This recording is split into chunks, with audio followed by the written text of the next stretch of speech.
I will bring in mixed member proportional without a referendum. I will bring it in. I'll bring it right in.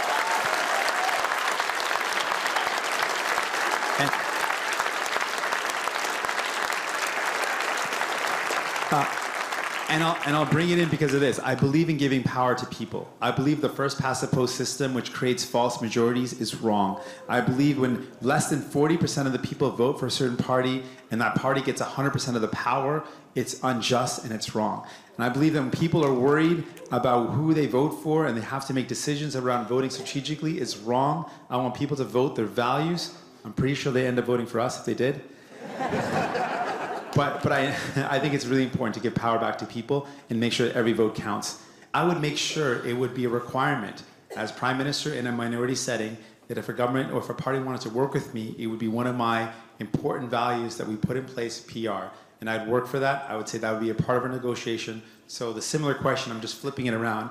If I was Prime Minister in a minority setting, I would seek parties to support me on bringing PR because it's so important to give people a power, a voice, and then ensure that their vote counts. So there you have it. Jagmeet Singh and the NDP have recommitted to ending first past the post and replacing it with a system of proportional representation. Now, the NDP have always supported this move. The NDP did so in 2015. And of course, they're just recommitting to that, letting voters know that if you elect the NDP, they're going to replace our broken first past the post system with a new system called mixed member proportional. And Jagmeet Singh is talking about doing this because he knows the current system does not reflect the will of Canadians. Canadians vote in 338 mini elections right now, but the effect of that in reality is to elect a government.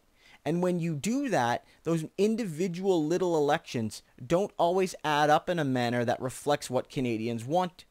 And so in some cases, you have a government that gets absolute power with 35-40% of the vote. And, you know, the sum total of all those little votes and all those little elections make it so that one party gets, say, 55% of the seats.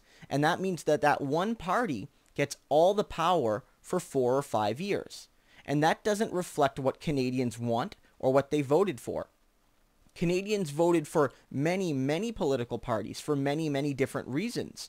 And it's not accurate and it's not fair for a system to give all of the power to one group of people that represents such a small minority of the population. And so we need something more proportional. But of course, pure proportionality doesn't work in Canada. You can't just elect everybody on a proportional system, because Canada has a diversity of regions. It's a very big country. Geographic location really matters. So mixed member proportional is the best of both worlds. It preserves your local MP. The way you vote for your local MP will not change at all. You go into the voting booth on October 21st, and you mark an X next to the person's name that you want to be your MP. That will not change at all. What will be added, however, is a second vote. And that second vote will be for a party. Now, you'll vote for individual people, and they won't be ranked by the parties. It's an open list. You can select a specific person from the specific party you want. But the effect of that vote is of a regional one. So if you live in, say, Eastern Ontario, you'll have your local MP in your Ottawa riding or in your Kingston riding. But then you'll be able to vote for a voice to represent you in the region. And that vote will be allocated proportionally. So it doesn't matter if you live in a guaranteed Liberal or Conservative or NDP lock of a riding, and you feel that my vote's wasted if I don't belong to one of those parties, or maybe even I'm a Conservative in rural Alberta, my vote's wasted even if I am a Conservative because they're going to get 70 or 80% with or without me. Then you know that my allocated proportional vote will have real meaning. And so you get the best of both worlds. Canadians get their local representative. They know who they can go to for issues and concerns and questions and answers.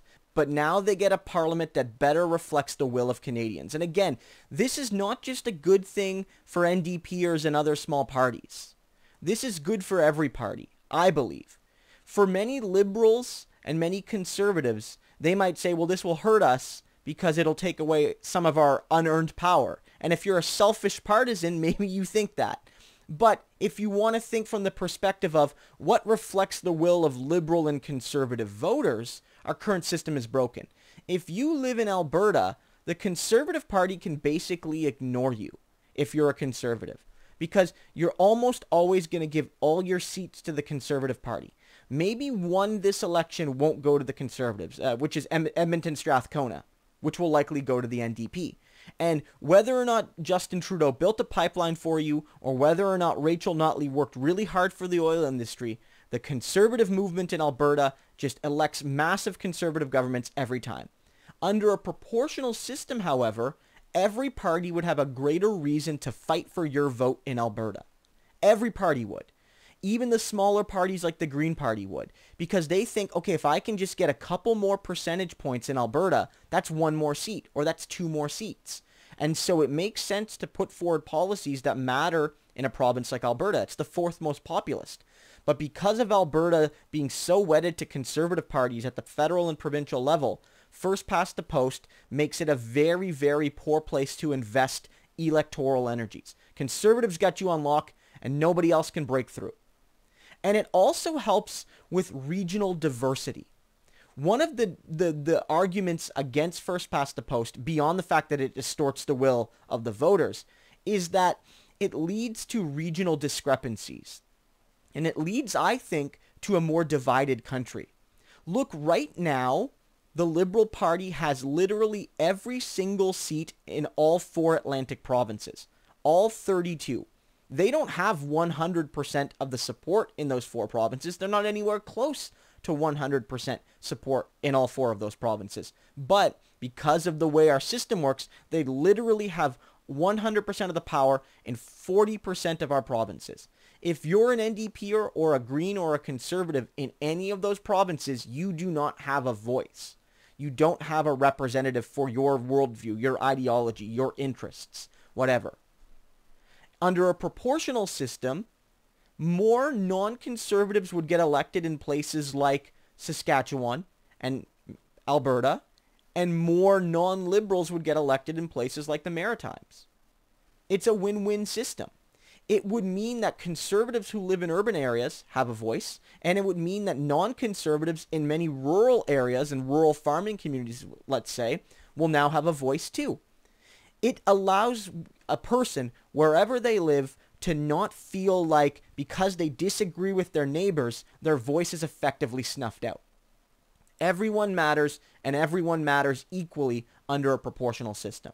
And this is what Jagmeet is saying when he says we're bringing power back to the people. The current system doesn't do that. The current system distorts the will. It gives absolute majorities to parties that get small minorities of support. And a proportional system means that no matter where you are, no matter who you are, your vote counts. Your vote counts. It's bringing power to the people. And I think that's a really powerful message.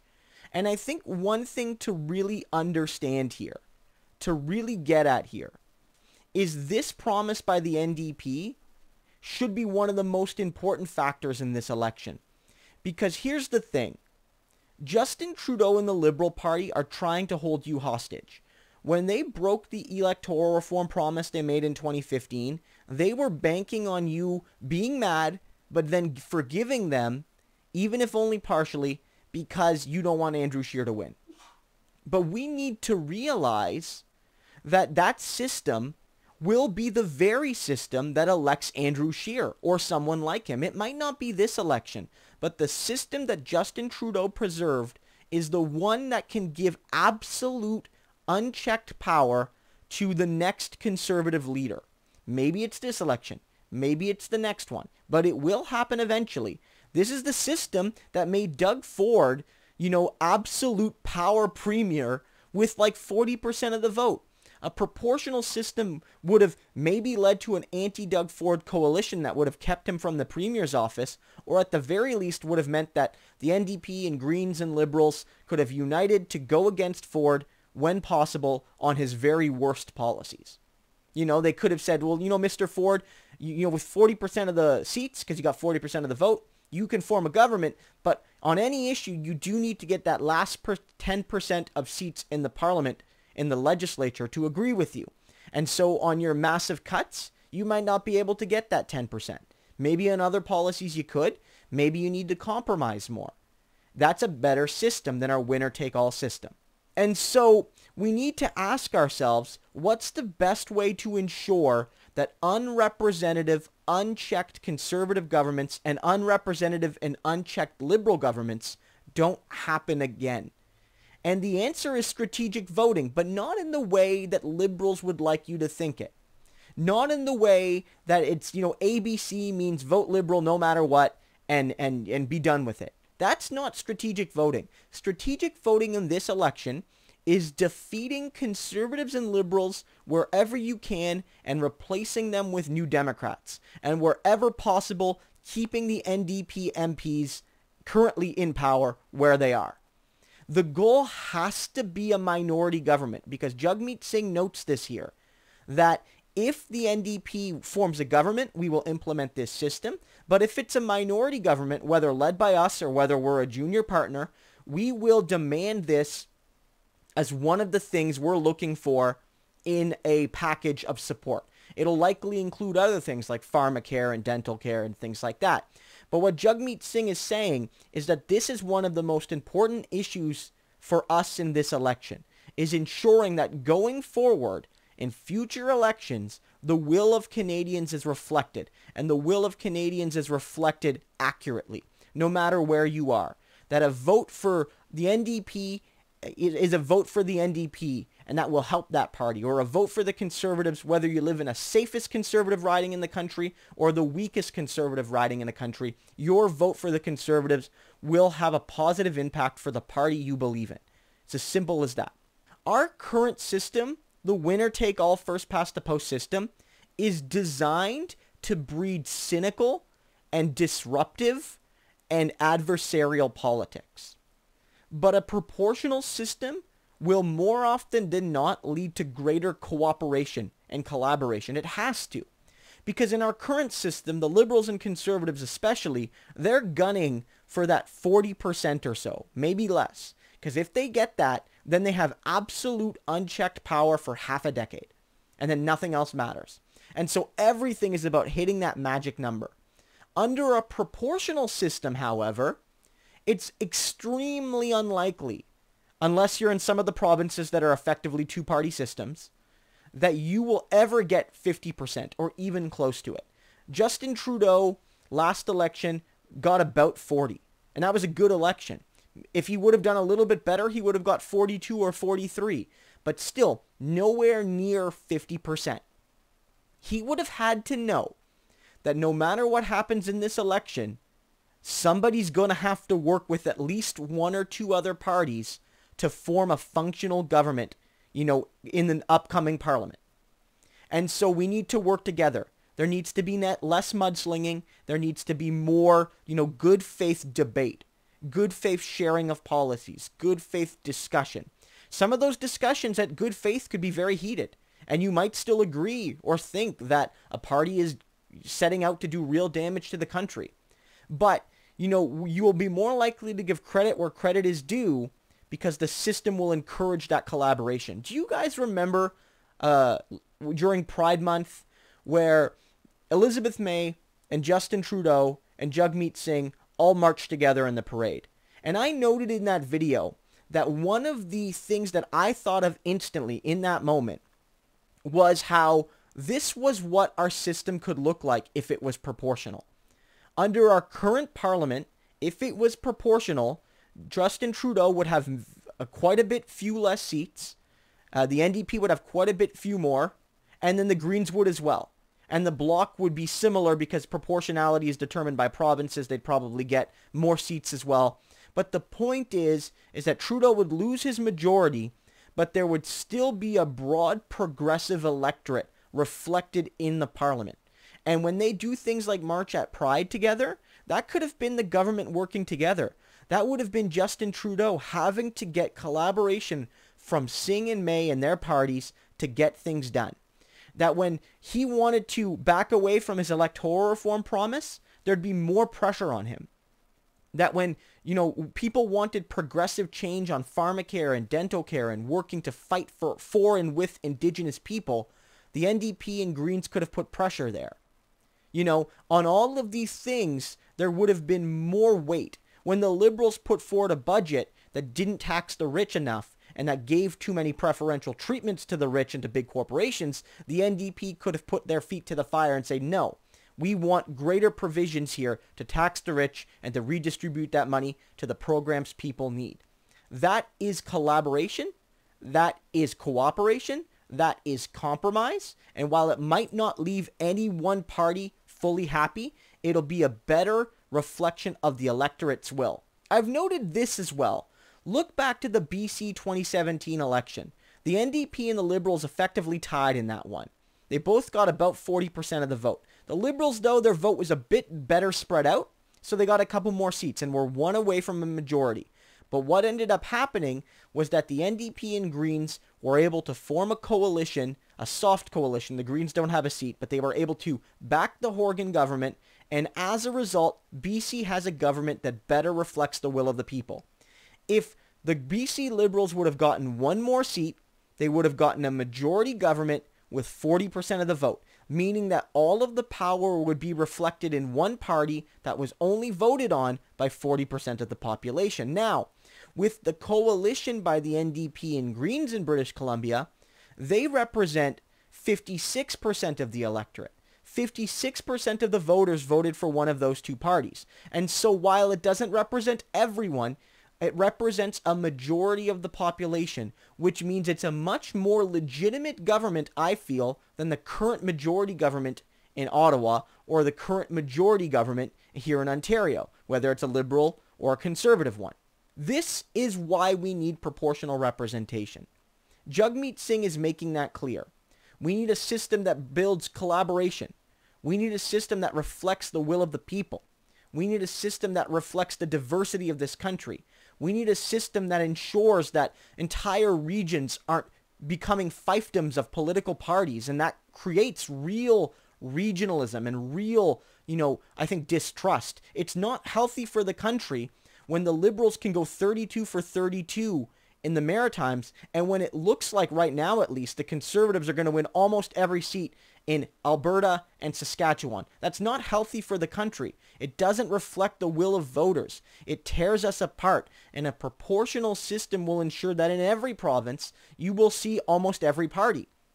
In Alberta, you'll certainly see more Conservatives than you do in Quebec, but you will always see, NDPers in every province. And you'll see Greens in pretty much every province. And you'll see Liberals and Conservatives in every province. And that's healthy for the country. So the chips are down, folks.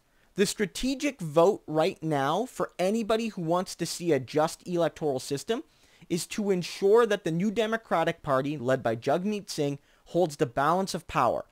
If you're in any riding where the NDP can win, and there are hundreds of ridings in the country where that is possible, you have to vote NDP to stop a Liberal majority and stop a Conservative majority. A Liberal and Conservative majority will only preserve this broken system.